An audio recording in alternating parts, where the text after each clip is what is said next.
Bismillahirrahmanirrahim. Dr. Amjad Iqbal is here once again with a new video. आज हम बात करेंगे मोशन सिकनेस पे। मोशन सिकनेस को ट्रैवल सिकनेस भी कहते हैं, कार सिकनेस भी कहते हैं।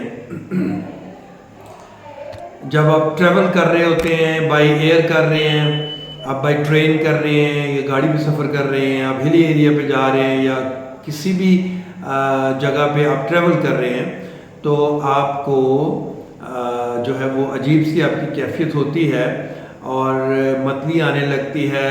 सम टाइम जो है वो कै भी आती है और सर दर्द भी शुरू हो जाता है। ये जनरल अलामात हैं मोशन सिकनेस की।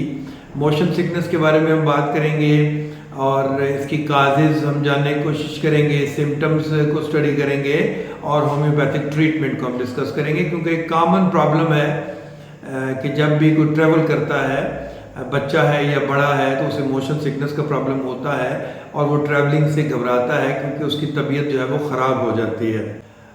मोशन सिकनेस उस वक्त होता है जब कोई बंदा कोई ट्रैवल कर रहा होता है, तो ब्रेन जो है वो उस तक पूरी तरह प्रॉपर सिग्नल नहीं पहुंच सकते। कॉन्फ्लिक्ट आता है आईज और कानों से और बॉडी से जो बेसिकली इंफॉर्मेशन जाती है ब्रेन में, उसमें इंटरप्शन होती है, कॉन्फ्लिक्ट होता है और मैसेजिंग जो है वो प्रॉपरली नहीं हो सकती, जिसकी वजह से मोशन सिकनेस होती है। यानी कि कॉन्फ्लिक्ट होता है।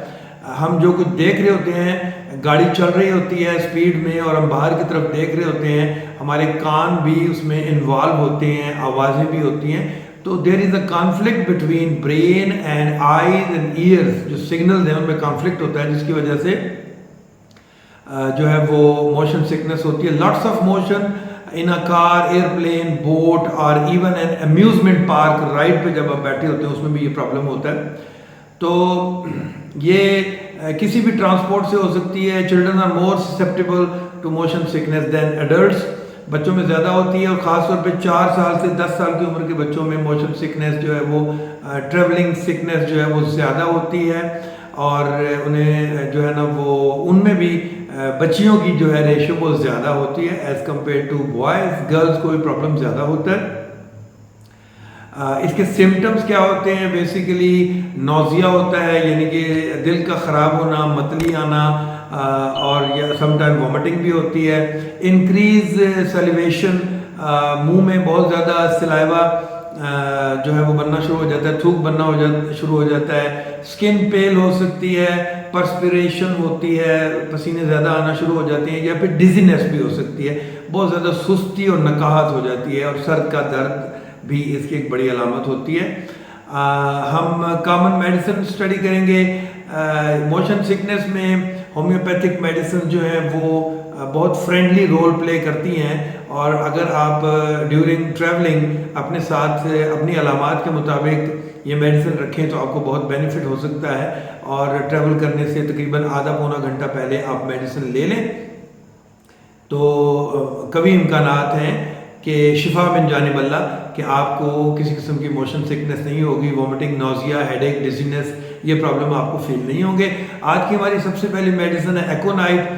होम्योपैथी की इस मेडिसिन में जब बहुत ज़्यादा रेस्टलेसनेस फील हो, बहुत थकावट हो और जो है ना सफ़र का खौफ भी हो, तो उस सूरत में एकोनाइट ली जाती है। कोल्ड ड्रिंक्स जो है वो ज़्यादा से ज़्यादा इस्तेमाल करने का जी चाहता है एकोनाइट के केसेस में। हमारी दूसरी मेडिसिन है बोरेक्स। बोरेक्स उस वक्त ली जाती है कि जब डाउनवर्ड मूवमेंट हो, अगर आप हाइट से नीचे की तरफ आ रहे हैं, हिली एरिया से नीचे की तरफ आ रहे हैं, तो sudden dripping of the plane, या हो सकता है कि अचानक प्लेन जो है वो नीचे की तरफ आ गया है due to certain reason. This sudden movement causes anxiety, distress and confusion. बहुत ज़्यादा एंग्जाइटी हो जाती है एकदम नीचे आने से, तो इन लोगों में ये मेडिसिन जो है बोरेक्स वो बहुत हेल्पफुल होती है। या जब प्लेन जो है वो लैंड कर रहा होता है उस वक्त भी ये प्रॉब्लम हो सकता है। हमारी तीसरी मेडिसिन है Cocculus. This remedy can be taken when a person experiences symptoms of nausea, salivation, dizziness and wants to lie down in order to prevent vomiting। उसको ये तमाम अलामात जो हम ऊपर डिस्कस कर चुके हैं वो होती हैं, और वो लेटना चाहता है वॉमिटिंग से प्रिवेंट करने के लिए। वो समझता है कि जब मैं लेट जाऊंगा तो मुझे वॉमिटिंग नहीं होगी। और इस ऐसे पेशेंट में, काकुलस के पेशेंट में, पेशेंट्स को फूड की जो स्मेल है या इवन वो फूड देखता भी है तो उसे अच्छा महसूस नहीं होता, उसे फील होता है कि उसे जो है वॉमिटिंग हो जाएगी। हमारी नेक्स्ट मेडिसिन है नक्स वोमिका। ये होम्योपैथिक मेडिसिन जो है उस वक्त इस्तेमाल की जाती है जब नाजिया हो और या फिर फेंटनेस हो, सिनकोप या फेंटनेस, यानी कि ऐसा महसूस हो कि बिल्कुल ही अभी वो बेहोश होने वाला है पेशेंट, बहुत ही नकाहत और सुस्ती हो और बहुत सी हल्की सी मूवमेंट से भी बहुत सेंसिटिव हो।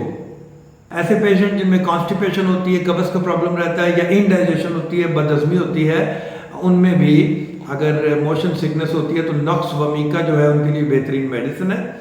नाज़रीन, होम्योपैथिक में मोशन सिकनेस के लिए, वॉमिटिंग के लिए, नोजिया के लिए और भी बहुत सी मेडिसिन है, लेकिन जैसा कि आप जानते हैं वक्त की कमी होती है और वक्त की कमी की वजह से हम वीडियो को तवालत ना देने की वजह से कोशिश होती है कि जो इम्पोर्टेंट मेडिसिन है वो डिस्कस की जाए।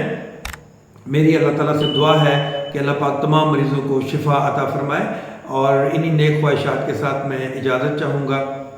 अल्लाह हाफ़िज़।